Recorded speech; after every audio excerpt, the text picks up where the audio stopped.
რომ მიდიხარ ქუჩაში და 50 კაცი ჩასწხული ესე გიყურებს და გაყოლებს თვალს ბოლომდე არ არის ასეამონო ხო? და იცი რომ შეგიძლია ნებისმიერ დროს რაღაცა ვიღაცამ რაღაცა თქვას და უნდა მეც ამ ზადნებს ვერ ვაძლევდი ბავშვობაში და ეს იყო ტრაგედია.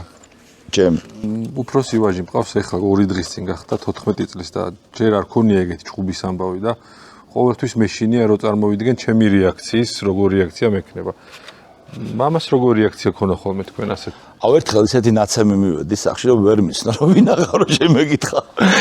აი მაგის მეშინია აი და ეგეთი ბავშვობაში ბევრჯერ მივსულა ხან ვისახანეს, მაგრამ აი ეს ჭუბები სულ იყო და ეხლა მაშინდელი თბილისს და თან მე კიდე რაც უფრო მეც ჭუბობდი, მით უფრო ჯიუტდებოდა, მით უფრო მიდოდა ის უფრო მაგრა გამეკეთებინა, რის გამოც მე ჭუბნენ და მოკლედ იყო რა ეგეთი რაღაცები, მაგრამ ეხლა დღეს შეიცვალა ეს აღარ არის ესეთი პრობლემატური, აი როგორც გინდა რომ ისე იარო და რაც გინდა ის გააკეთო. ეს მეორე მხრივ კიდე მეორე ტრაგედია, იმიტომ რომ თუ ძველად მაგალითად მე იგივე ამ საყურეს გულისთვის, შორტების გულისთვის, თმების გულისთვის, აი ამდენი ჭუბი მიწევდა რაღაცა, მე ამის ფასად სხვანაირად ხვდებოდა. დღეს ყველა შეუძლია გამოვიდეს $100 გადაიხადოს და რა პრიკიძეც უნდა იმ პრიკიძე გამოვა იქიდან და რა სტარიც უნდა იმ სტარის სახეს მიიღებს და ხალხის საზოგადოება ტაშს უკრავს და ძველად ჩემ ჩაჭმულობას და გარეგნობაზე მილიციაც ალკე დამსდევდა, ძველი ბიჭები ალკე დამსდევდნენ და აი მაგი იყო მამა ჩემი რის გამოც იყო ეგ თქვენი მხრიდან. იცი რა, ბევრს მოგზაურობდა, ხედავდი იქ როგორ ცხოვრობდნენ და როგორი ლაღი იყვნენ ის ჩემი ტიპები, ჩემი პაკალენის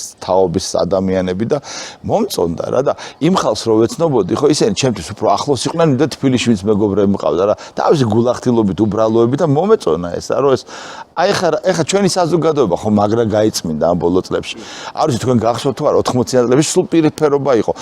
3-4 ადამიანი ცხოვრობდა ერთ ტიპში რა. იმან უნდა იცოდა ამასთან როგორ ელაპარაკა, იმასთან ან თავისას კი არ ლაპარაკობდა, რომ გადარჩენილიყო რა. და ეს თავისუფლება ეხლა უფრო მეტი არის ხარისხის თვალსაზრისით საზოგადოებაში ქართულში, ვიდრე 80-იან და 90-იან წლებში იყო საქართველოში.